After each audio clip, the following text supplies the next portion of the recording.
Bienvenue au jardin vous est proposé par Florendi. Nutrition potager, agrumes, gazon, plantes en pot ou en terre, ou encore activateur de compost, Florendi vous accompagne au jardin naturellement. Ayez la main verte avec Florendi.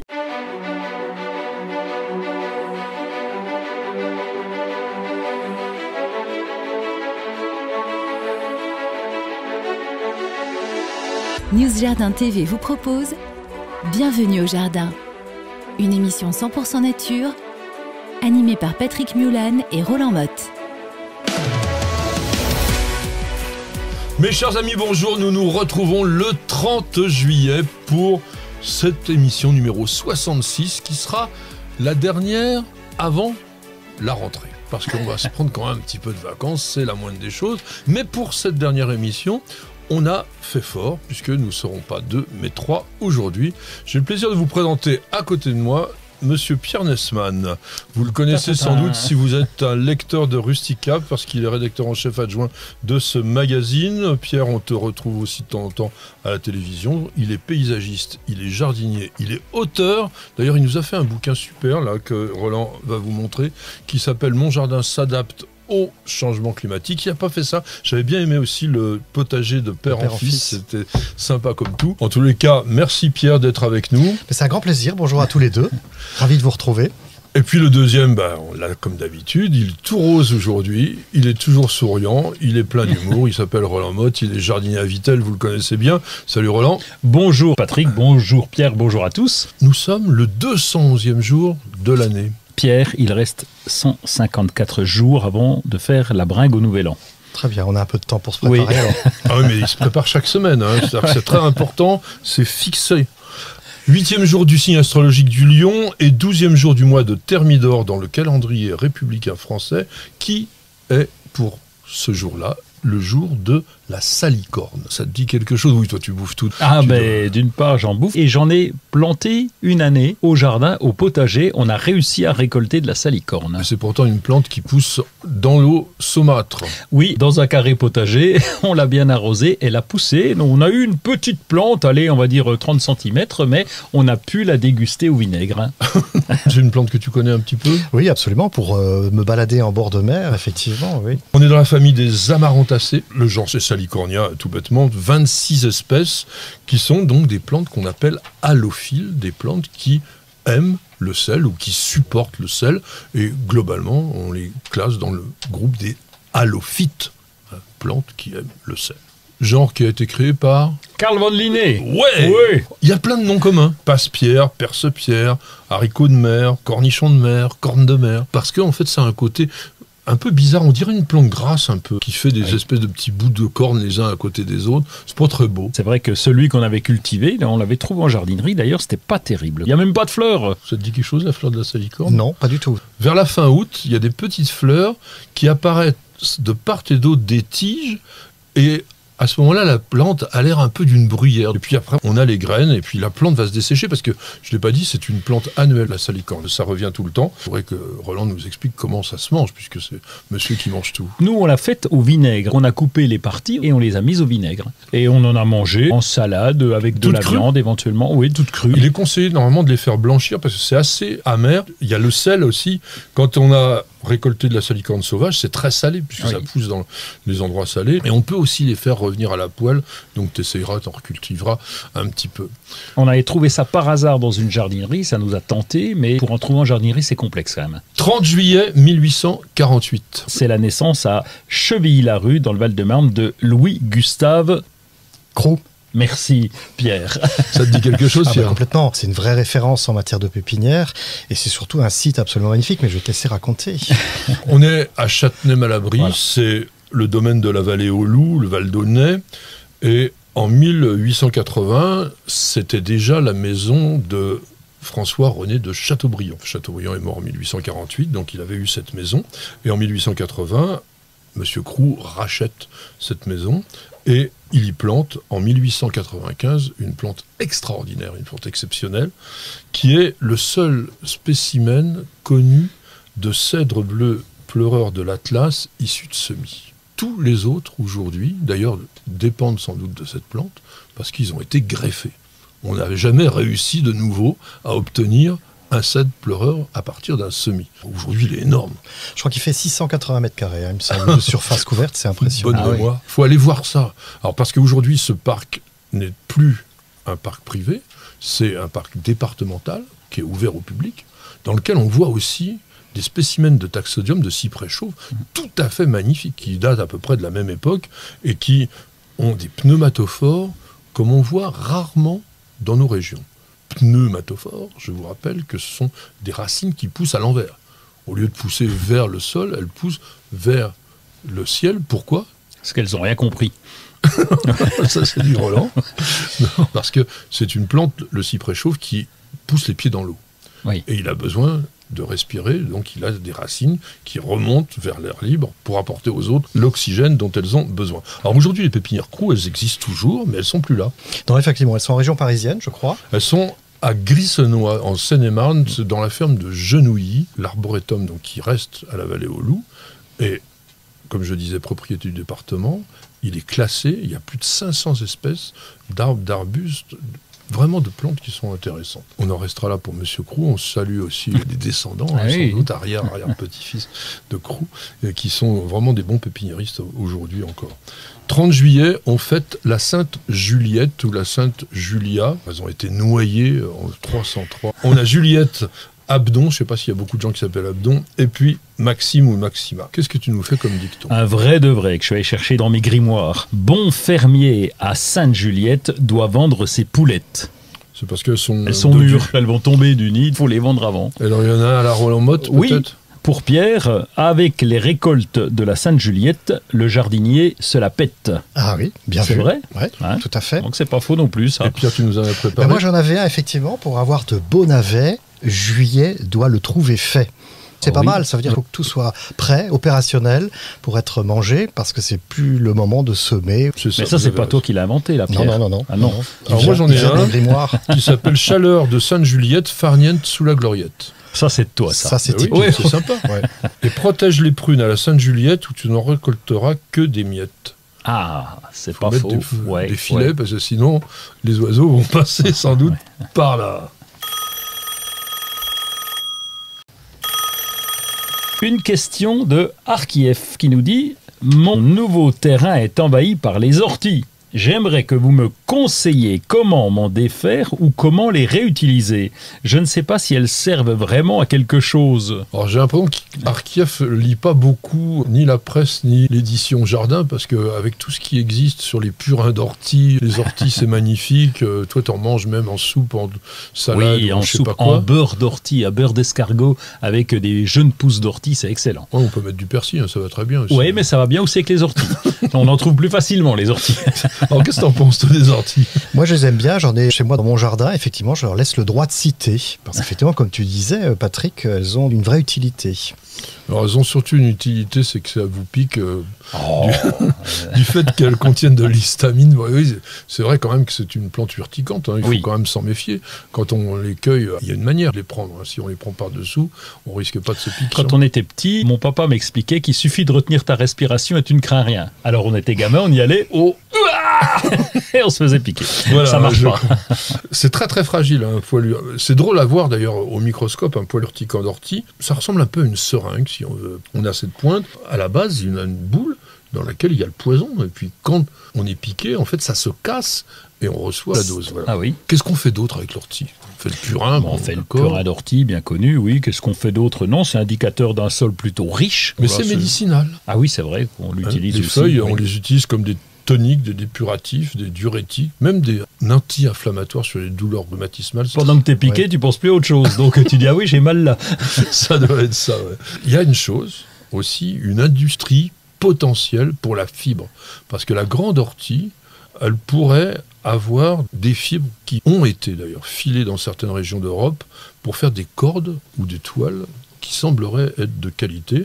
On l'utilise aussi comme engrais vert. Ça fait quand même une racine invraisemblable. Ah Ça va être oui. comme le mélilo, tu en auras tout le temps. Oui. Mais ça se fait quand même. L'Urtica urens, la petite, elle est annuelle celle-là. Donc Oui. on peut l'enterrer avant la floraison. Sans ça, Oui. on en a partout. En tous les cas, si vous en avez, ça va vous annoncer que votre terrain est riche. Une ortie, ça pousse pas dans de la caillasse, ça pousse pas dans du sable, ça pousse dans des sols qui potentiellement vont faire un bon jardin et vont recycler tout. Vous n'avez pas la main verte? Alors prenez-en de la graine avec nos paroles d'experts. Comme nous avons un invité expert en la matière, puisqu'il a fait le livre suivant sur le changement climatique, nous allons parler tout simplement des impacts du changement climatique sur la nature et les jardins, en ayant, contrairement à beaucoup de nos confrères, pas forcément un regard 100% négatif, parce que je pense que comme en toute chose, il y a du bon et il y a du mauvais. Ce livre, Pierre, il est chez Delachaux et Niestlé, il est sorti en mars 2021, mais il est toujours là. Absolument. Donc on peut s'offrir Mon jardin s'adapte au changement climatique. C'est un livre qui vaut que 19,90, donc c'est quand même très très très bien. Si, quand même, je voulais vous en conseiller un autre, désolé Pierre, parce que celui-là, je l'ai bien aimé, il est très très différent du tien. Il s'appelle Le livre du climat d'Esther Constalla chez Plume de Carotte. C'est des infographies. Alors c'est pas sur le jardin comme le livre de Pierre, c'est sur la problématique du changement climatique, et on arrive à bien comprendre ce qui se passe grâce à toutes ces infographies. On avait déjà présenté ce livre-là, mais je voulais quand même en reparler. Qu'est-ce qui se passe exactement? Il se passe que depuis une vingtaine d'années, le climat évolue. Alors nous, les jardiniers, on s'en est rendu compte, on est tout le temps dehors, on voit bien que les floraisons sont de plus en plus hâtives, on voit bien que les feuilles tombent de plus en plus tardivement. Et moi, ça fait à peu près une vingtaine d'années qu'on constate qu'il se passe quelque chose. Alors ce qui est intéressant, c'est qu'aujourd'hui, le commun des mortels est en train d'en prendre conscience. C'est-à-dire que quand tu te promènes en forêt, par exemple, tu as des stations dans les Vosges, tu as des sapins qui sont en train de dessécher. Tu vas dans des forêts Fontainebleau ou en Sologne, tu as des bouleaux qui sont en train de sécher. Donc aujourd'hui, il n'y a plus que les jardiniers qui se rendent compte qu'il se passe quelque chose. Il y a le commun des mortels, nous tous, même si on n'a pas de jardin, mais quand on va en vacances, quand on se balade dans la campagne, on voit bien qu'il est en train de se passer quelque chose, et la température, effectivement, est en train de monter, comme on l'a vu il y a quelques semaines. Il y a eu cet épisode caniculaire. La phénologie qui étudie les moments d'épanouissement, les éléments importants sur les plantes, c'est-à-dire soit les feuilles, soit les fleurs, par exemple, ou même la maturité des fruits, va dans le sens de ce qu'a dit Pierre, avec un décalage assez important, accroissement de la précocité, donc du débourrement, le démarrage de la végétation, de 1,4 à 3,1 jours par décennie, sur une cinquantaine d'années, donc même avant que tu aies commencé. Et donc on a cette avancée qui, de certaines années, est dramatique, parce que le changement climatique n'est pas linéaire. Ça, il faut insister là-dessus. Par exemple, l'année dernière, 2021, il faisait frais, extrêmement humide. 2022, il fait chaud et extrêmement sec. En moyenne, on voit ce changement et ce réchauffement, mais d'une année sur l'autre, ça peut énormément varier. D'ailleurs, on l'a même vu encore pire en 2020, avec le coup de froid catastrophique de la fin avril. Donc la phénologie avancée, mais en fragilité certains végétaux. Et quand tu parlais tout à l'heure en aparté de peut-être cultiver demain des amandiers à Vittel, ça me semble toujours problématique en dépit du changement climatique. Oui, d'autant que la floraison est en février, et chez nous en février, ça pince encore un peu. C'est effectivement, et là Patrick, je suis d'accord avec toi, c'est un peu trompeur ce principe du changement climatique, parce que tous les jardiniers ont l'impression qu'ils vont pouvoir cultiver des oliviers au nord de l'Europe et qu'on va pouvoir déplacer toute cette flore méditerranéenne au nord de l'Europe. Or c'est pas vrai, comme tu dis très justement, c'est-à-dire que les étés sont peut-être chauds et secs et caniculaires, en revanche les hivers vont rester froids, c'est-à-dire qu'au nord de l'Europe, on a des hivers avec du gel, de la neige, et donc il faut faire très attention effectivement de ne pas se dire c'est facile, il suffit tout simplement de transposer cette végétation du sud vers le nord et on a solutionné le problème.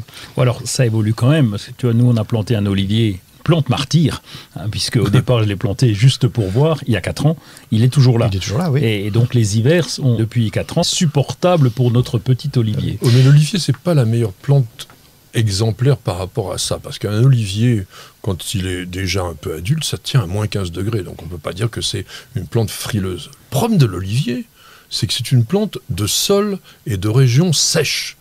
Donc quand on a des hivers humides, comme on a eu en 2021, ça c'est catastrophique pour l'olivier, avec le potentiel de maladies cryptogamiques. Le raccourcissement des périodes hivernales, ça entraîne une dormance moins marquée de la part de la plante, ça peut être grave pour elle? Oui, évidemment, puisque la dormance, c'est souvent ce qui provoque la mise à fleur, la mise à fruit. C'est un phénomène naturel qui est nécessaire pour créer un choc au niveau des végétaux et les inciter à fleurir. Plus cette période de dormance est courte, et puis on aura peut-être moins de fleurs et moins de fruits dans les années qui viennent. Donc il va falloir peut-être adapter sa végétation à la région dans laquelle on est. Alors on voit ça aussi avec le printemps extrêmement précoce, où au printemps on a souvent le débourrement, donc avec des feuilles extrêmement tendres. Si là-dessus on a un gros coup de soleil, on a des brûlures sur des jeunes végétaux qui sont particulièrement sensibles à cette période-là. Attention aussi, une floraison extrêmement avancée peut peut-être entraîner l'absence de pollinisateurs. Eux, ils ne sont pas forcément réveillés. Ils ont aussi un cycle biologique particulier. Ils ne sont pas soumis aux mêmes influences que les végétaux. Donc si au moment où les cerisiers se mettent à fleurir, les abeilles ne sont pas là, c'est compliqué pour avoir des cerises. Il y a autre chose qui pourrait paraître positive, mais il y a le pour et le contre, c'est la production de biomasse plus importante. Plus on a de soleil, plus on a de durée de temps d'ensoleillement, et plus on accroît la photosynthèse, et donc la plante pousse plus. Ça devrait. C'est le cas pour tout le monde, ce qui veut dire que dans nos jardins, on a plus de mauvaises herbes. C'est possible, effectivement. T'as remarqué ou pas? Plus de mauvaises herbes, oui, c'est vrai. On a des mauvaises herbes qui bénéficient de ce microclimat et qui démarrent beaucoup plus tôt. Très souvent, à la sortie de l'hiver, on a déjà des premières pousses de mauvaises herbes. Et puis les hivers, comme tu disais, qui sont peut-être un peu moins froids, il y a aussi une sélection de ces mauvaises herbes. Le froid va éliminer des graines, les handicaper un peu dans leur germination. Et du coup, on va avoir un peu plus de mauvaises herbes. Ouais. Alors, il faut parler aussi du phénomène de canicule. Qu'est-ce qu'on appelle la canicule? C'est une température qui est supérieure à 28 degrés pendant au moins 3 à 4 jours, mais surtout dont la nuit ne descend pas en dessous de 20 degrés. Et ça, c'est extrêmement perturbant pour une plante qui va avoir souffert d'une agression de chaleur pendant la journée, mais qui ne va pas pouvoir bénéficier d'une fraîcheur nocturne pour se refaire un petit peu une santé. Donc, le jardinier doit être encore plus vigilant. Moi, je conseille toujours, les soirs de canicule, il faut doucher les plantes, y compris celles qu'on ne douche pas habituellement. De toute façon, l'évaporation va se faire très rapidement, les risques de maladies cryptogamiques sont quasiment nuls. En revanche, la plante, elle a ses stomates, c'est-à-dire tous les pores de sa peau qui sont sous les feuilles et qui vont avoir besoin de cette fraîcheur et de cette humidité pour se refaire une santé. Avec la prévention que nous avons eue d'avoir récupéré de l'eau, parce que doucher les plantes, oui, si on peut avoir accès à l'eau, et l'eau de la concession n'est pas toujours accessible en période de sécheresse. Les jardiniers, on devrait créer un lobby très fort au niveau politique, parce qu'on ne peut pas avoir d'un côté un langage politique de développement de l'environnement, de créer des villes vertes, de vouloir que tout le monde soit dans un milieu végétalisé, de favoriser même la production de légumes à titre individuel, et de l'autre côté de dire non, je vous interdis d'arroser parce que de toute façon vous allez faire crever vos plantes. Là, on n'est pas logique, c'est-à-dire que soit on va dans le sens du végétal et à ce moment-là il faut l'arroser, et peut-être qu'il faudra obligé à terme d'avoir des cuves de récupération d'eau, même si je mets plein de bémols, parce qu'en général, on n'a jamais d'eau au moment où on en a besoin. Mais il faudrait y penser à ce truc-là. C'est-à-dire que globalement, on est dans une phase où on a besoin des végétaux, donc il faut faire en sorte qu'on puisse justement les cultiver correctement. Est-ce qu'il y a des effets bénéfiques? Est-ce qu'il y a des choses que tu sens positives dans le jardin avec tout ça? Alors oui, moi je trouve que déjà sur la prise de conscience et la réflexion qu'on peut avoir sur l'aménagement du jardin. Je vais prendre un exemple tout simple. La pelouse, c'est une très grosse consommatrice d'eau. On en a tous dans nos jardins. C'est un élément décoratif des plus importants, mais c'est vrai qu'elle consomme beaucoup d'eau. Et puis qu'en été, souvent, il n'y a pas d'eau. C'est un paillasson complètement jaune.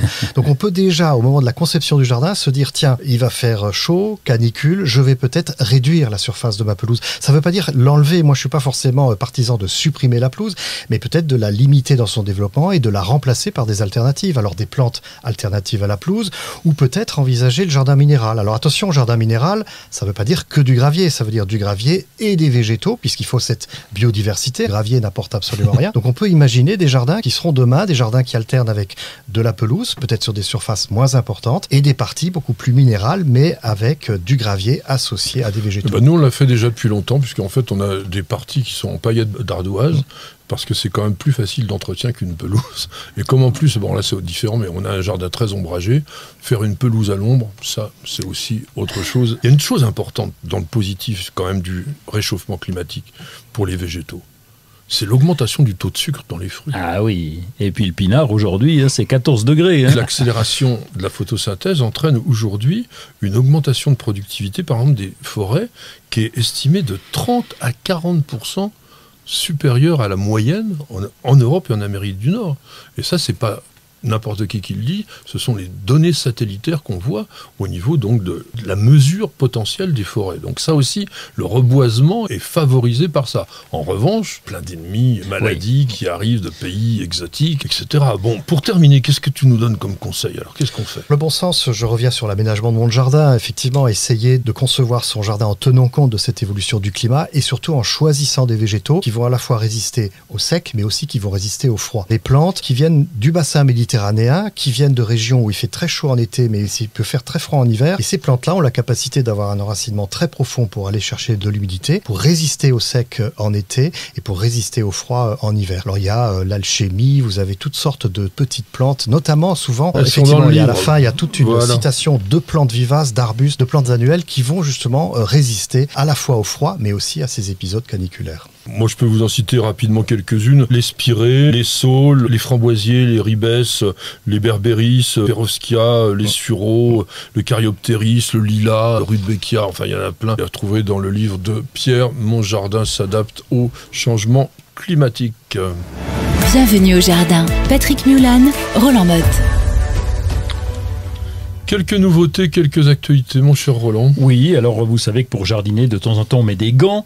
Et le spécialiste du gant, c'est Rostin. Ils ont trouvé des gants pour les accidentés du travail, mais pas que du travail, parce qu'on a 2 millions d'accidents qui concernent les mains dans l'année, donc c'est énorme, avec des accidents ménagers, entre guillemets. Et là, eh bien, ils vous proposent des gants adaptés à votre handicap. Vous avez perdu un doigt, eh bien, les ingénieurs viennent vous voir, ils vous disent, attendez, on va adapter, ils vous font des gants sur mesure, et vous pouvez après travailler, et sans avoir un machin qui pend, c'est quand même beaucoup plus pratique. Il n'y a pas une jardinerie qui n'en a pas, ça permet de s'adapter. Oui. Ben, alors moi, je voudrais vous parler de la plus grande plante du monde, qui a été redécouverte ou découverte récemment. Elle est sous-marine. En fait, ce sont des Australiens, des scientifiques, des chercheurs, qui ont, en 2021, peut-être fait la plus grande découverte botanique d'une herbe marine à Shark Bay. Shark Bay, c'est dans la partie ouest de l'Australie, et c'est une Posidonie.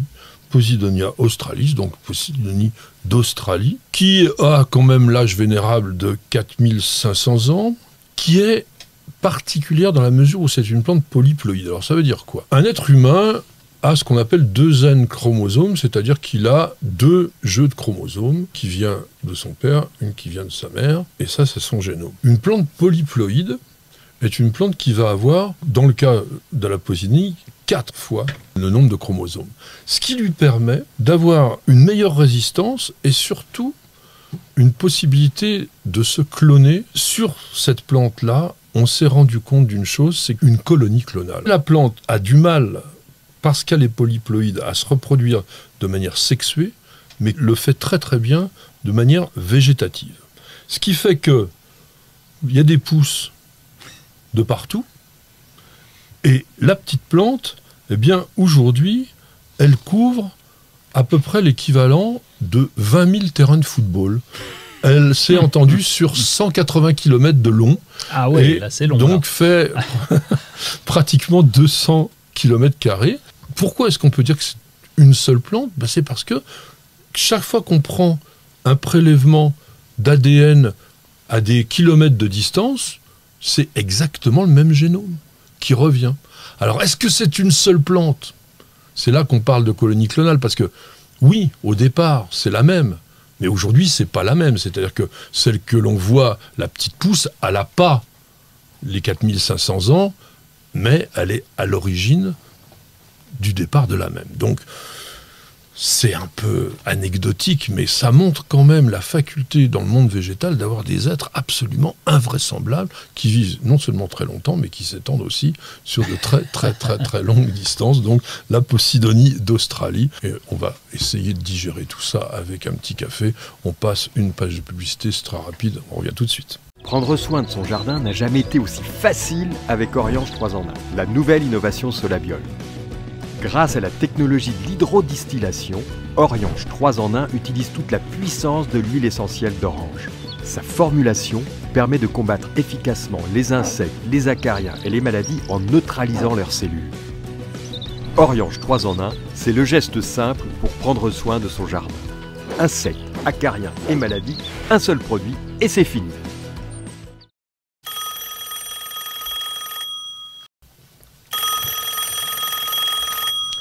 Alors, on a un petit coup de fil de Christian et il nous dit comment faire germer des topinambours et quand les mettre en terre, s'il vous plaît. Alors, on attend la réponse, Patrick, pourtant, le messieurs. topinambour, il est plutôt envahissant une fois qu'on l'a dans son jardin. Comment faire germer le topinambour? Non. On prend un tubercule et puis on le plante et puis ça marche tout seul. Je dirais comme même viens tu de le dire. poses. Il est Oui. capable de se débrouiller. C'est une plante vivace, hein, le topinambour, c'est Elianthus tuberosus. C'est pas de chez nous. Contrairement à ce qu'on peut penser, ça vient d'Amérique du Nord, mais ça s'est bien implanté, c'est totalement rustique, c'est grand, ça peut faire jusqu'à 2 mètres, 2 mètres 50 de hauteur, ça ressemble à un tournesol en plus petit, et ça fait ces tubercules que l'on consomme qui ont un goût d'artichaut. Ça fait longtemps qu'on l'a introduit au XVIIe siècle, on l'avait déjà rapporté, et tu sais comment on l'appelait au XVIIe siècle? Non. On l'appelait la pomme du Canada, ou l'artichaut du Canada, ou l'artichaut de Jérusalem, on l'appelle encore comme ça. Il y a même des gens qui l'ont appelé truffe du Canada, là, fallait être gonflé, Oui, là, parce que ouais. ça va pas quand même Vous jusque-là. n'avez pas goûté les Et- truffes encore. Alors, savez-vous pourquoi on l'appelle topinambour? Moi, je pense à la ville d'Hambourg, mais avec des taupes dedans, mais je pense pas que ça doit être ça. Ah, fallait déjà le trouver. Ouais. Non, ça vient tout simplement d'une tribu brésilienne d'Indiens qui s'appelait les Tupinambous. En fait, c'est une sorte de coïncidence, parce que pourquoi une plante d'Amérique du Nord porterait-elle le nom d'Indien du Brésil? Eh bien parce que, au moment où la plante a été introduite en France, les Parisiens découvraient 6 sauvages, ils avaient appelé ça comme ça, donc qui avaient été des Indiens introduits un peu comme des bêtes de foire à la cour, et en même temps on a présenté le nouveau tubercule. Et donc pour saluer l'événement, ils ont appelé la plante le topinambour. Ah oui, c'est le coup de bol, quoi. Oui, oui. Ouais, c'est la coïncidence en fait Ouais. entre la présence des tupinambis et l'arrivée du topinambour. Donc comment ça se multiplie? On va planter une dizaine de centimètres, c'est quand même mieux que de le mettre au ras de la terre. Tous les 50 centimètres, ça pousse absolument partout. Tiens, ça craint pas le gel et ça craint pas la sécheresse. Ouais. Donc c'est une plante aussi pour le changement climatique. Tout l'hiver, on va récolter les tubercules. On peut les laisser en terre. Après, on On ne aura les partout. récolte que lorsqu'on en a besoin. On va pas Oui, les au prendre fur et à à l'avance comme les pommes de terre. Ah oui, quoi. ça se conserve pas, tu as Ouais. raison de le dire. Juste, vous les arrachez, vous les consommez. Et on va les cuisiner tout de suite. Derrière ça, il en reste tout le temps. Toujours un machin qui Voilà. traîne. Et donc, Ah ça va ouais. revenir. Donc, attention à l'endroit, je pense, où vous les mettez. Vous cherchez la petite bête? Toutes les réponses dans le dossier de Bienvenue au jardin. Parmi les plantes qui risquent de résister correctement au changement climatique, je pense que les graminées ont un gros rôle à jouer et on va consacrer ce dossier aux graminées ornementales. Alors ça n'a rien de nouveau, parce que ça fait quand même un bon moment maintenant, pratiquement dans les années 70, que les premiers paysagistes, surtout au nord de l'Europe, ont commencé à introduire des graminées. Ça semblait bizarre, hein, de mettre de l'herbe dans les jardins. Oui. On disait, oui, ils sont pas nets. Hein. Mais aujourd'hui, on a non seulement adopté, adapté et surtout apprécié ces graminées. En tant que paysagiste, toi, t'en utilises forcément. Beaucoup, effectivement. C'est une plante qui a une silhouette très fluide. Moi, je trouve ça très, très intéressant. Ces chaumes qui sont rubanées, qui sont très étroites, ça va bouger avec le vent et je trouve que dans le jardin, ça donne beaucoup, beaucoup de vie. Et puis, il y a aussi les épillets. Les épillets, ce sont les inflorescences. Hein. Et ces épillets aussi sont très légers. Je préfère les épillets un peu légers et ça va donner beaucoup de vie au jardin. Alors moi, ce que je fais, c'est que je les plante, mais surtout, je ne les taille pas, je ne les coupe pas à l'automne. Je laisse le feuillage roussir, devenir décoratif en hiver, parce qu'en hiver, ça donne de la vie au jardin quand il y a du givre, quand il y a un peu de vent, et je les coupe qu'au printemps suivant. Donc on a une période décorative qui est assez longue. À partir du mois de mars, il faut les couper, puis après, il y a 1 ou 2 mois durant lesquels elles vont commencer à repousser. Mais sinon, c'est une plante qui est très intéressante, effectivement. Alors toi qui fais un jardin naturel, un jardin un peu sauvage, t'en mets un peu dans le jardin? Oui, j'ai une partie un petit peu ornementale et comme tu le dis, je laisse faire. Moi, je mets mes gants à la fin de l'hiver pour enlever parce qu'il y a toujours des machins qui sont un peu moches là-dedans, qui ont séché. Et donc, je mets mes gants parce que c'est extrêmement coupant en fonction des variétés, juste pour retirer ce qui est sec, mais ça laisse quand même une silhouette sympathique tout au long de l'année. Au niveau paysager, on verra si on est d'accord avec Pierre, je dirais qu'il ne faut pas les utiliser de façon éparse. Parce que sinon, ça ressemble à de l'herbe. Donc, il vaut mieux faire des grosses touffes. Et ça, donc, il y a un paysagiste hollandais qui s'appelle Piet Oudolf qui a fait ça de façon remarquable, en faisant, alors, pas un champ de graminées, mais une grande tache. On va associer tout de suite avec des belles vivaces, avec des plantes qui vont venir en contraste et qui vont apporter une note de couleur différente. Et là, on commence à avoir quelque chose de très, très intéressant. Derrière ça, attention, il y a des graminées de sol très sec par exemple les Stipa tenuifolia, enfin qu'on appelle Nacella aujourd'hui, qui sont des plantes, trop d'eau, ça pousse pas.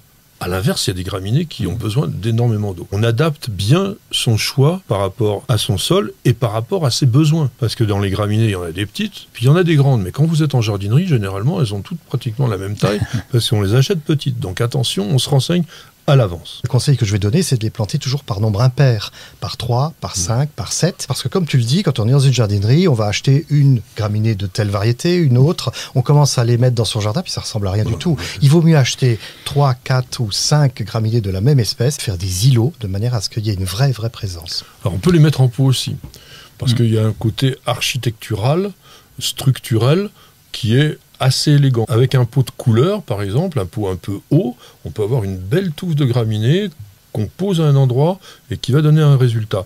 Est-ce qu'il y a des graminées qu'on pourrait mettre à l'ombre? Parce que je trouve qu'avec des fougères, ça pourrait être joli. Il n'y en a pas beaucoup, mais il y en a quand même, et notamment la lusule des bois. Lusula sylvatica, qui est une petite graminée, avec un feuillage qui est persistant quand il ne fait pas trop froid, très joli, des épillets très décoratifs. Et alors elle, tu as raison, avec la pervenche, avec le lierre, avec les fougères sous des arbres, elle marche très bien.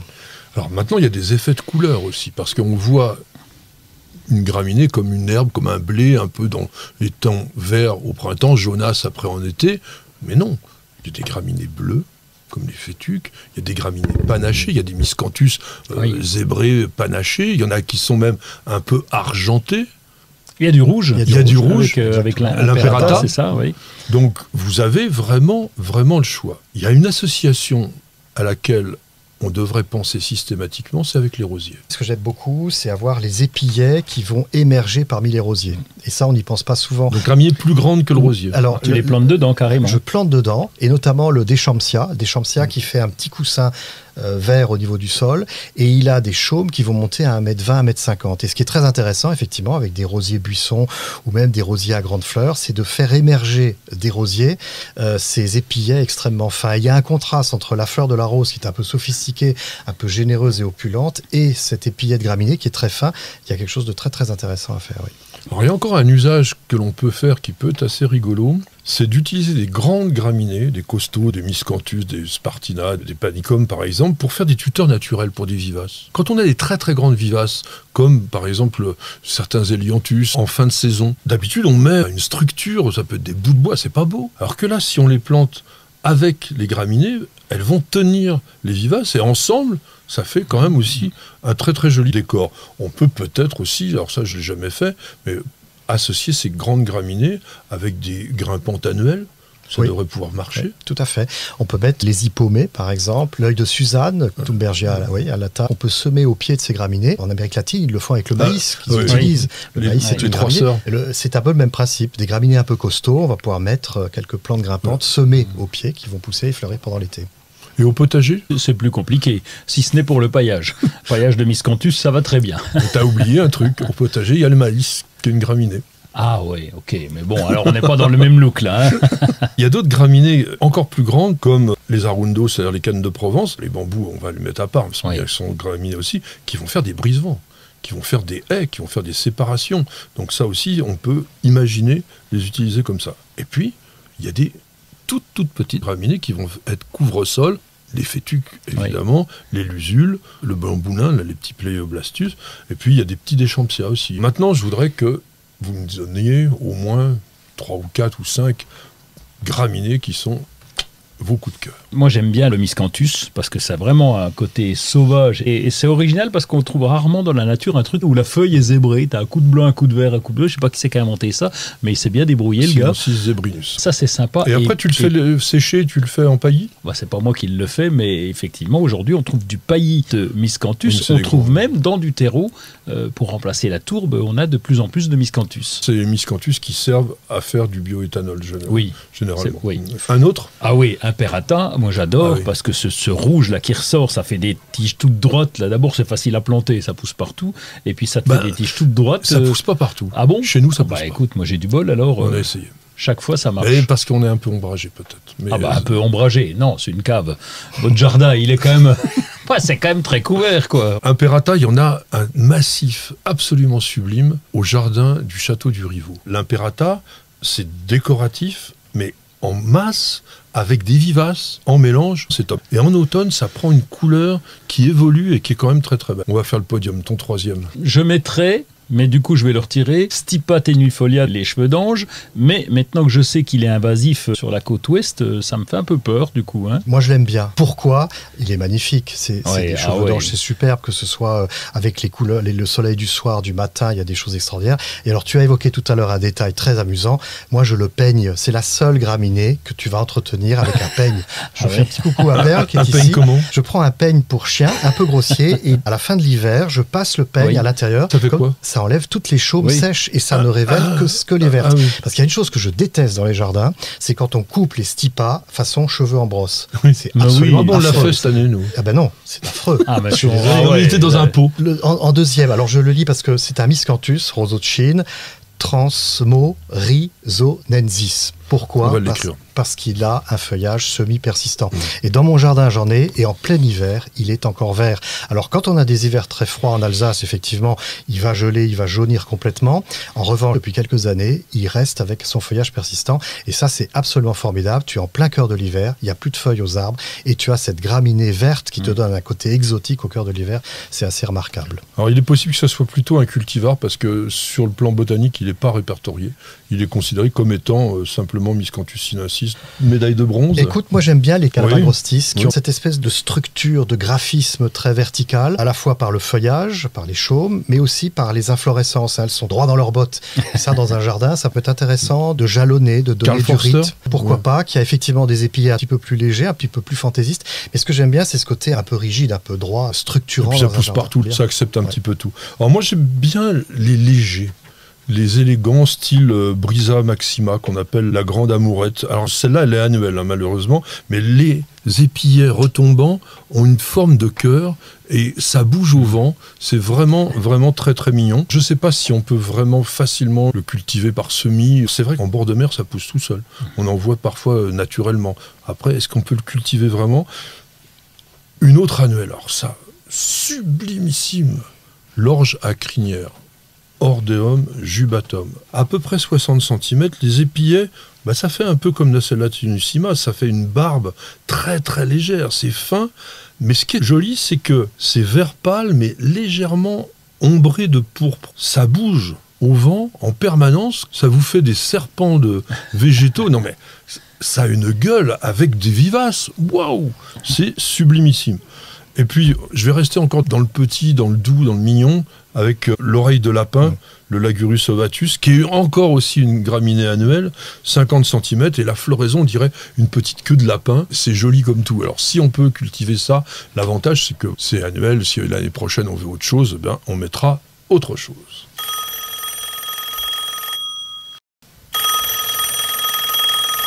C'est Alexandre qui a pris, non pas le téléphone, mais la plume, pour nous demander que pensez-vous du kikuyu pour remplacer le gazon en climat méditerranéen ? C'est utilisé, le kikuyu, le Penicetum clandestinum, c'est particulièrement frileux. Et le grand spécialiste français des plants couvre-sol de régions sèches qui s'appelle M. Olivier Philippi, lui, il conseille plutôt le Stenotaphrome, c'est-à-dire le faux kikuyu, qu'on appelle aussi l'herbe de Sainte-Augustine, qui est aussi une herbe drageonnante, qui va bien pour fixer les sols et qui résiste très très bien au piétinement et qui est plus robuste quand même que le vrai kikuyu. Après, Pour faire des pelouses, on ne va pas le semer, on le plante ou on le repique. Ah oui, Ça, c'est tout à très fait. important parce qu'on a l'impression comme ça que ça va pousser tout seul. On sème, au contraire, non, c'est assez c'est compliqué. des rhizomes. C'est quand même... En fait, le kikuyu, c'est un chien-dent. Un Oui. chien-dent africain. Voilà, Et c'est- ça y ressemble avec sa feuille Épaisse. épaisse. Mais une fois qu'on l'a, c'est très très performant comme résultat, mais il faut savoir que c'est très long à installer et qu'on ne le sème pas, mais on le repique ou on le plante. En plus, ça jaunit en hiver. Même s'il fait relativement doux, et à -5, c'est cramé. Hein. Oui. On nous parle de pays méditerranéens, donc ok, mais bordure Méditerranée, pas l'arrière-pays niçois, hein, parce que donc, là, ça ne tiendrait pas. L'avantage, on tombe ça une fois par mois à Oui. tout casser, Oui. parce que c'est extrêmement étalé. L'avantage du Stenotaphrome, c'est que ça ne se ressème pas. Donc on ne va pas risquer d'être envahi sur les autres endroits du jardin. En bord de mer, notamment dans un jardin magnifique en Corse qu'on a mis en reportage sur New Jardin TV, on a vu le zoysia. C'est fin, c'est très très très très très dense. Ça a un défaut, enfin si on veut, parce que c'est pas forcément un défaut, c'est que ça ondule. Naturellement, ça fait des bosses. Donc on n'a pas la pelouse style green de golf, mais on a un espace vert qui ne demande strictement aucun entretien dans ce type de région, qui résiste à la sécheresse comme c'est pas permis, qui reste vert, parce que ça aussi, l'avantage c'est d'avoir une pelouse verte, même en période de sécheresse. Tu l'aimes toi? Oui, mais ce côté moutonnement, comme tu dis, ça peut être assez intéressant, mais c'est vrai que quand on s'attend à une pelouse, à un gazon, on aimerait quelque chose de nickel. C'est vrai que le moutonnement, ça peut peut-être un peu gêner. Quand on reprend ton livre, le gazon, c'est fini ça, hein, on va parler de pelouse, on va parler d'espace vert, quoi. Oui, il l'a dit tout à l'heure, c'est vrai. Bon, alors, on réfléchit un tout petit peu. Est-ce qu'on met du zoysia? Est-ce qu'on met du vrai kikuyu ou du pas vrai kikuyu? Pendant une toute petite page de publicité. Pour une récolte abondante et de qualité, choisissez la gamme d'engrais Solabiol, potager et verger, utilisable en agriculture biologique. Composé de matières premières 100% d'origine naturelle, il libère progressivement et durablement tous les éléments nutritifs dont vos cultures ont besoin. Pour l'application, rien de plus simple. Épandez l'engrais au sol, griffez légèrement pour l'incorporer, puis arrosez. 2 à 3 apports dans la saison suffiront. Solabiol, le partenaire de votre jardin nourricier au naturel. À tout de suite. Bienvenue au jardin. Patrick Mulan, Roland Motte. Mes chers amis, on va bientôt arriver au mois d'août. Donc mois de vacances, dans 2 jours. Vacances au jardin pour Monsieur Roland. Oui, bien sûr. Mais que sûr. vacances ou un petit peu de boulot quand même? C'est pas du travail. Je t'ai déjà expliqué des centaines de fois, ce n'est pas du travail, c'est un plaisir d'aller traîner dans son jardin pour aller y travailler. Quand on aère la serre, évidemment, c'est pas du travail. Mais quand on se met à biner tout le jardin, à désherber pendant des heures, il y a quand même un petit peu de boulot. Il y a moins de désherbage en ce moment parce qu'on leur a mis une bonne couche de sarclage au printemps. Donc là, maintenant, elles sont calmées, les cocottes. Hein. Alors, récolte en ce moment, les haricots sont en pleine bourre, là, donc il faut surveiller, y aller très régulièrement. Technique pour cueillir les haricots, attention de ne pas arracher comme un gros bœuf, que je peux être quelquefois. Donc ça y est, maintenant j'ai pris de la technique, c'est bien de tenir le haricot pour ne pas abîmer les fleurs qui sont encore là, qui vont nous donner des haricots. Les petits ciseaux, non? Non, pas petits ciseaux, doigts délicats, comme tu le vois, et tic-tic. T'as des grimpants ou des nains? Oui, alors grimpants pour structurer le jardin aussi. Pourquoi? Parce que ces grimpants, avant je les mettais que dans un coin, puis quand je vois comme ils sont jolis, eh bien, on en a mis aux 4 coins. Ça donne de la hauteur aussi au jardin. C'est très joli. Bon, on arrose. Pas que pour nous. On pense aux plantes, évidemment.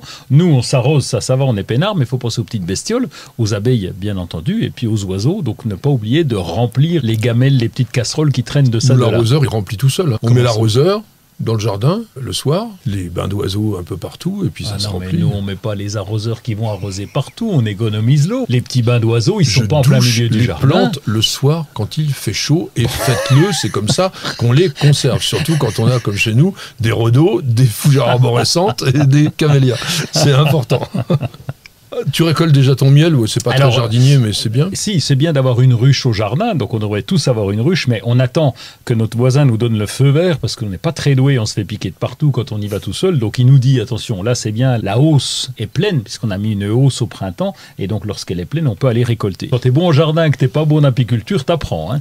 Mais ça pique. Là on nettoie un petit peu déjà, parce qu'en fait, il y a eu des périodes de chaleur, et il y a des plantes qui n'ont pas bien supporté. On coupe un peu tout ça. Oui, donc tu te foutais de moi, mais avoir toujours son petit sécateur dans la poche, aller faire le tour du jardin. Non, je me fiche pas de toi, on fait pareil. Oui. Ah bon, alors ça va alors. Tu dis oui, il va se promener dans son jardin, il fait rien. Mais alors, c'est important de rien faire pour observer, pour regarder. Et c'est vrai qu'il y a toujours une feuille jaune, une branche qui traîne, etc. Il y a toujours des trucs de cassés pendant l'été. Et toi, Pierre, est-ce que tu fais quelque chose de particulier dans le début août, dans ton jardin? Mon jardin, c'est une nature jardinée. Et le mois d'août, c'est un mois qui est difficile parce qu'il fait chaud, les herbes souffrent. Donc, si en plus on va les couper, les tailler, les piétiner, moi je le laisse tranquille. Oui. Le mois d'août, c'est les vacances de jardinier. Alors, c'est pas les vacances pour toutes les plantes, notamment par exemple les plantes d'intérieur. Elles ont besoin de s'aérer et surtout, elles ont besoin de profiter, si on peut, d'une différence de température entre le jour et la nuit. Donc, ouvrez les fenêtres sans faire de courant d'air. Ça, c'est une chose quand même importante. On arrose, on l'a dit. Mouillez pas, si vous pouvez, les feuilles des tomates, mais encore une fois, en fin de journée, quand il a fait très chaud, ça n'a aucune importance, bien au contraire. On l'a déjà dit sur les semaines précédentes, mais il faut y revenir. On bine, on griffe, on décompacte la terre pour permettre justement l'eau d'arrosage d'arriver au niveau des racines. Et puis, on arrive à la période des boutures. On va, au mois d'août, faire des boutures qu'on appelle demi-outé. Alors généralement c'est à partir du 15 août, mais peu importe, on peut dès la fin juillet commencer. Arbustes à feuillage persistant, bruyère, géranium, fuchsia, anthémis, toutes les plantes qui sont, même lavande aussi, les sous-arbrisseaux, les arbustes, tout ça, ça se bouture relativement facilement. Il y a une vidéo, évidemment, sur News Jardin TV qui vous montre comment on fait, aussi bien pour les géraniums que pour les arbustes. S'il ne fait pas trop chaud seulement, mettre un peu d'engrais au rosier pour favoriser une seconde floraison.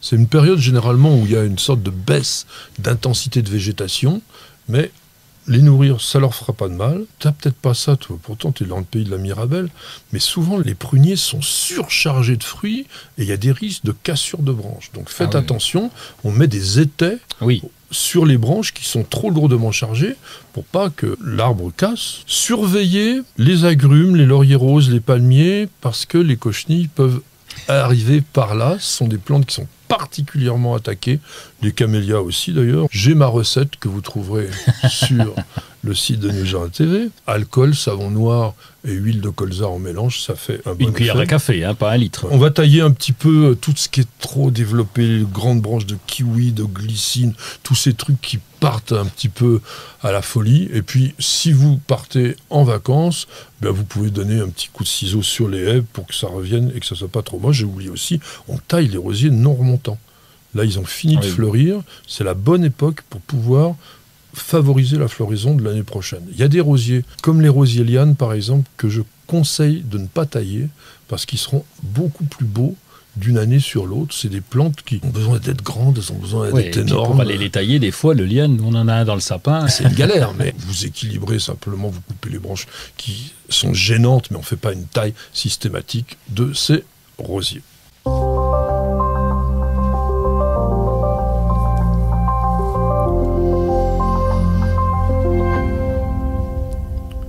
Notre ami Roland va nous emporter dans les rêves sur Instagram, transporté jusqu'à Vancouver, à l'ouest des États-Unis, un endroit génial. Absolument génial, oui, à côté du port de Tacoma. Tatiana My Secret Garden, elle a 1633 publications, elle a 2500 abonnés, c'est pas beaucoup. Et je le regrette parce qu'elle nous fait partager son jardin. C'est à Seattle, c'est plutôt climat tempéré, hein, 25 degrés au mois de juillet, 8 degrés à 14 degrés au niveau de l'hiver, très pluvieux, donc de quoi avoir un beau jardin, presque la Bretagne on va dire. Et elle nous fait partager tout son jardin, elle nous montre les photos, elle nous fait visiter, elle va aussi dans les jardins aux alentours, donc elle nous montre ses photos, et puis chaque fois, il y a le nom des plantes. C'est pour ça que je l'ai choisi pour Patrick, parce qu'il râle en disant des fois, il y a des belles photos, mais il n'y a pas le nom des plantes, et là, il y a les noms qui sont là, et donc je vous le conseille, ce petit compte, Tatiana My Secret Garden. Puis c'est une région où il y a des jardins magnifiques, à Vancouver notamment. C'est un bel endroit pour passer des vacances d'été. Nous, on a eu la chance de le faire. Vous avez des forêts de tsuga qui font 40 ou 50 mètres de haut, là, waouh, comme ça. Et les jardins, comme tu dis, il fait ni froid ni chaud. Et toutes les plantes possibles imaginables, on va trouver ça par là. On va rester un petit peu dans le même état d'esprit avec ce livre « Un jardin fruitier pour demain » de Robert Cran et Perrine Dupont chez Terre Vivante. C'est comment adapter son verger au changement climatique et avoir au naturel, puisque c'est vraiment l'éditeur du jardin naturel, des plantes que l'on va peut-être pas avoir eu l'occasion de mettre jusqu'à présent, mais je suis tout à fait d'accord avec Pierre, il faut être quand même méfiant. L'amandier, dans les régions qui ne sont pas le Midi, aujourd'hui, c'est encore très dangereux. C'est tellement précoce au niveau de la floraison qu'il y a un risque chaque année de rien avoir du tout. Donc attention. On n'est pas encore dans le pays où on va planter des manguiers non plus. Hein. Là-dedans, il y a quand même des fruits qui ne sont pas forcément toujours très connus. Des fruits sauvages, albibacieux, on en a parlé dans une précédente émission, le néflier du Japon, le kumquat. C'est pareil, il y a des gens qui disent que le kumquat est résistant à moins 15 degrés. C'est moins 15 degrés pendant 1 minute tous les 10 ans. Hein. Attention. Bon, Acacia leviana ou des plantes comme ça, pareil, c'est très méditerranéen. Le livre, il est bien fait, il est intéressant. Eugenia myrtifolia, je connais, c'est une plante subtropicale. Je vois pas encore, ou alors là, c'est uniquement pour le Midi qui a déjà bénéficié du changement climatique. C'est indiqué, il prend pas de risque, c'est pour demain. Oui, c'est pour demain. Peinard, non, mais ce qui est intéressant, c'est qu'on va découvrir là-dedans des fruits que l'on n'a pas l'habitude de voir dans la plupart des ouvrages consacrés aux fruits dans notre pays.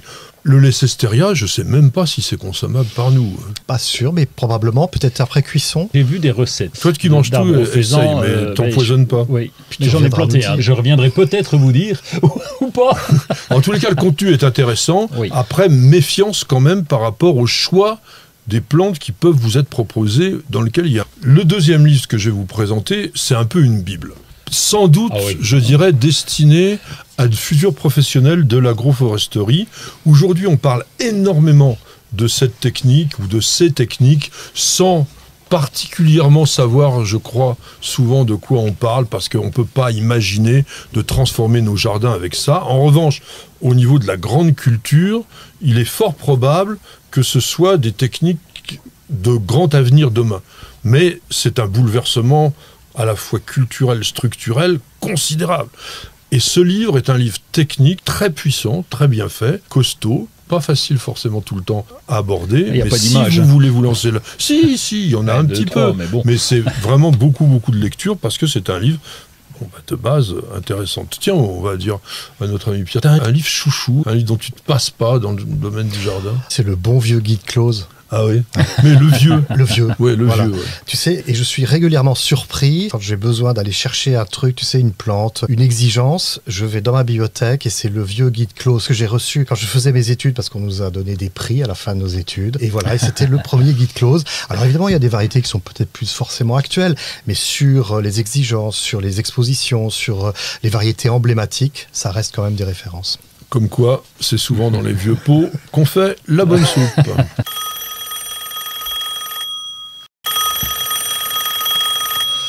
Portable nous interroge et nous demande, bien qu'ayant suivi toutes vos émissions une par une depuis le début, je ne vous ai jamais entendu parler de la bactérie Xylella fastidiosa. Est-ce parce que l'on a fini par l'éliminer, cette redoutable maladie ? Alors, c'est pas aussi simple que ça.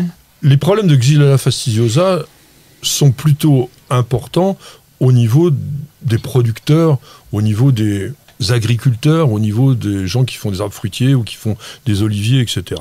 On a toutefois, en Corse, en 2015, signalé la présence de cette bactérie sur une plante d'ornement qui était Polygala myrtifolia. La bactérie a été éradiquée, mais on a retrouvé de nouveau des souches sur olivier en 2019, et ça en Corse. Depuis, il y a une surveillance officielle. Les plantes hautes potentielles, qui sont très nombreuses, je crois qu'il y en a 300, surveillées, identifiées, etc. On sait aujourd'hui qu'il est présent. La bactérie est là, mais grâce aux mesures qui sont prises, on évite la contamination. En 2021, on l'a vu aussi dans le Gard, sur du genêt d'Espagne, le Spartium ginseum, il y a systématiquement éradication. Toute la population qui est autour, elle est éliminée. Le statut aujourd'hui de Xylella fastidiosa est déclaré officiellement présent seulement dans certaines parties, c'est au niveau européen, de l'État membre concerné et en cours d'éradication. Pour les jardiniers amateurs, il n'y a pas d'inquiétude particulière à avoir. Il faut savoir que c'est arrivé des États-Unis où c'est les agrumes qui étaient particulièrement concernés, et donc c'est une bactérie qui évolue comme toutes les bactéries, mais qui bouge d'un hôte à l'autre, et donc il faut être extrêmement méfiant. Pour l'instant, c'est limité aux régions sud de la France, on en reste là. Patrick, Roland, racontez-moi une histoire de plante, de jardin ou de jardinier. Alors mes amis, aujourd'hui, il y a beaucoup de fleurs, je me suis dit, qu'est-ce qu'une fleur ? Est-ce que c'est sexuel ? Ah, j'aurais tendance à dire oui, hein ? Ça parle de sexe, cette histoire, non ? René Barjavel, en 66, il écrit « Chaque fleur est un sexe, y avez-vous pensé quand vous respirez une rose ?» Donc on est bien dans le sujet. J'imagine, oui.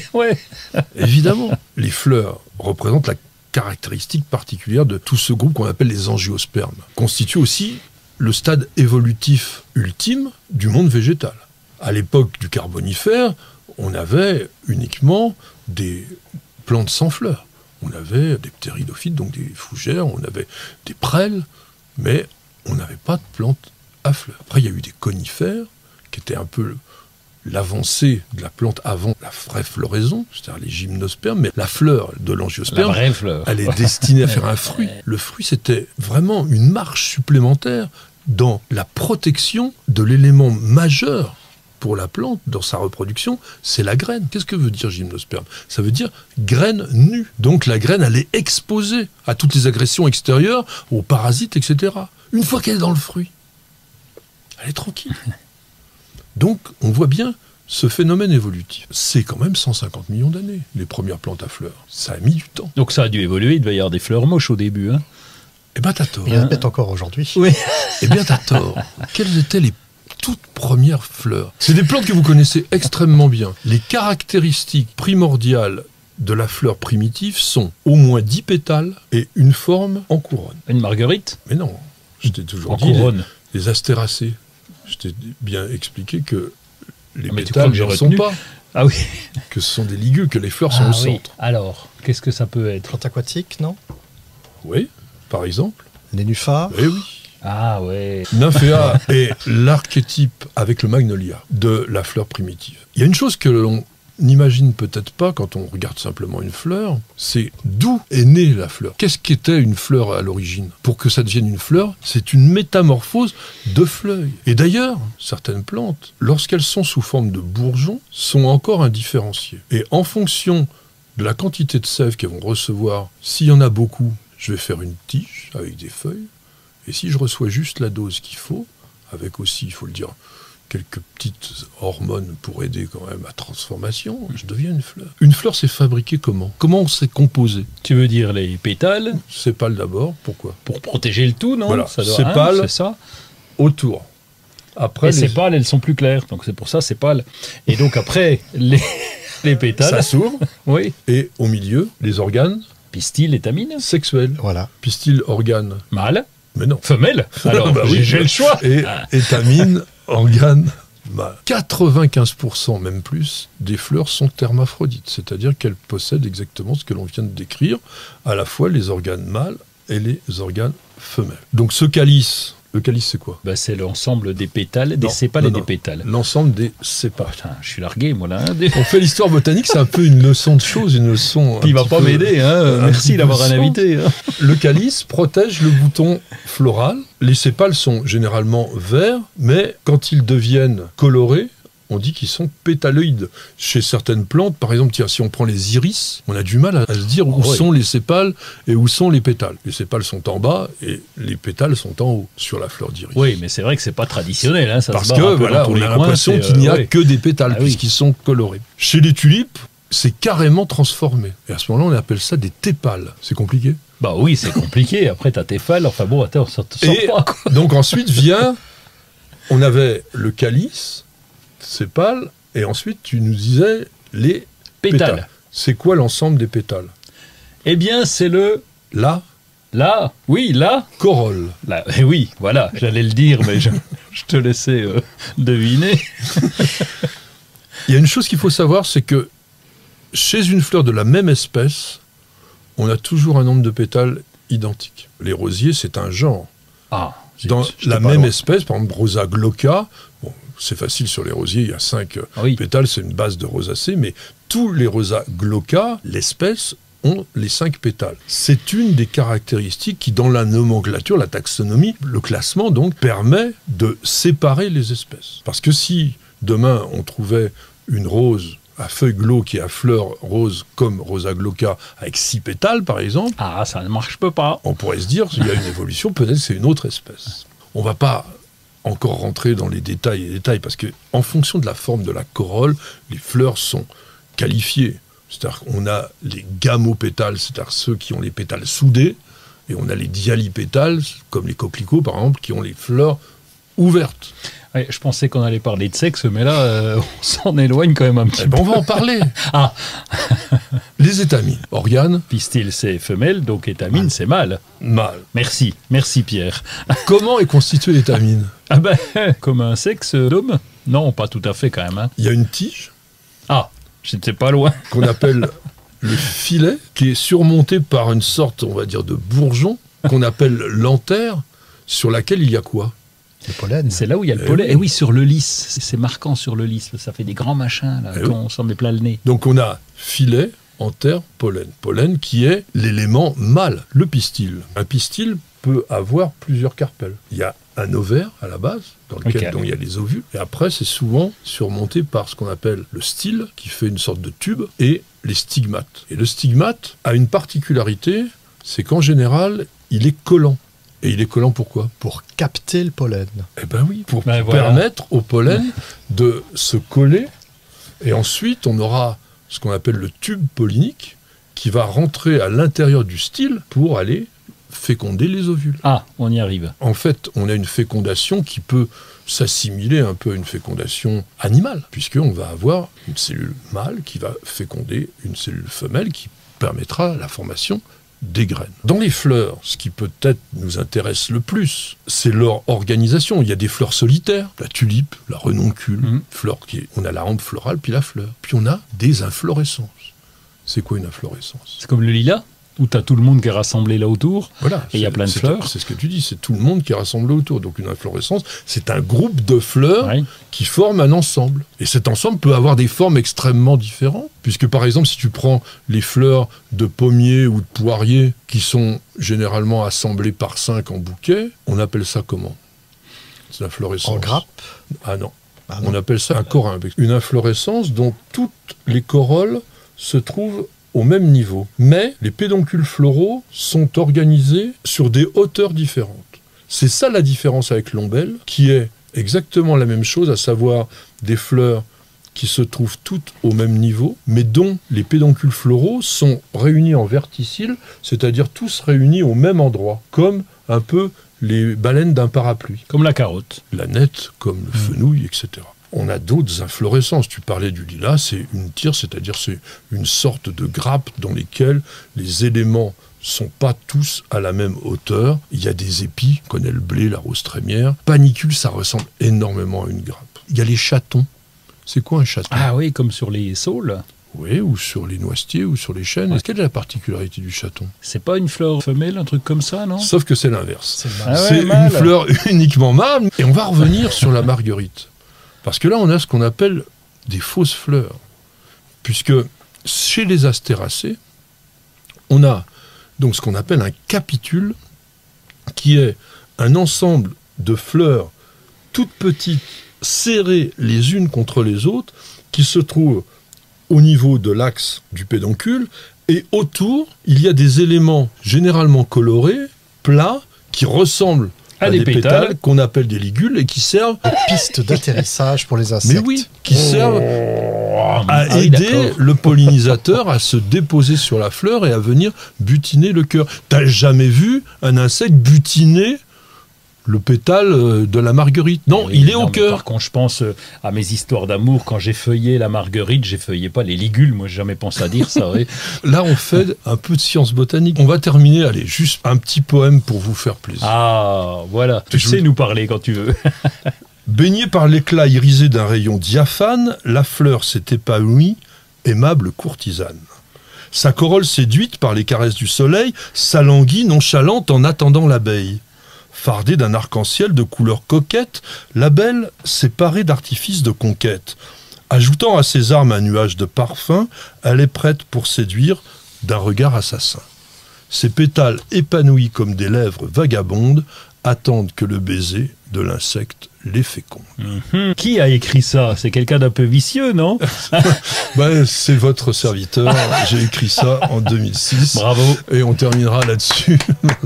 Bon, c'était pour se faire plaisir. On aime bien écrire un petit peu. Pierre, merci beaucoup d'avoir Merci passé à vous deux. cette heure avec nous, de C'était nous très avoir sympa. apporté ton côté paysagiste, puisqu'il nous a raconté comment associer notamment les graminées, les plantes aussi du réchauffement climatique. Roland, merci. Merci, Patrick. Tu nous as charmé. C'est bien de dire, je sais pas, et puis tu as toujours le côté humoristique pour faire plaisir, et puis t'es J'essaie de vraiment te très, très suivre, apprécié mais par c'est pas simple. par hein. la personne.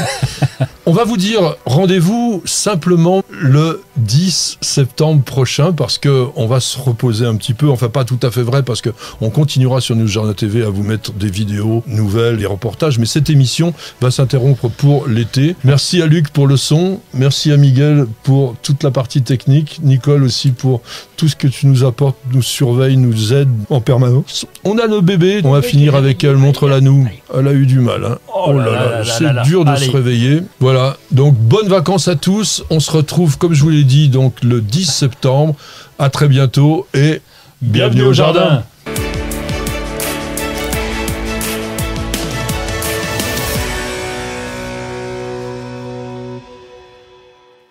Vous avez écouté Bienvenue au jardin avec Fertactive. Des engrais solubles pour votre potager, vos plantes fleuries et votre verger. Retrouvez nos produits en jardinerie spécialisée et sur www.fertactive.com.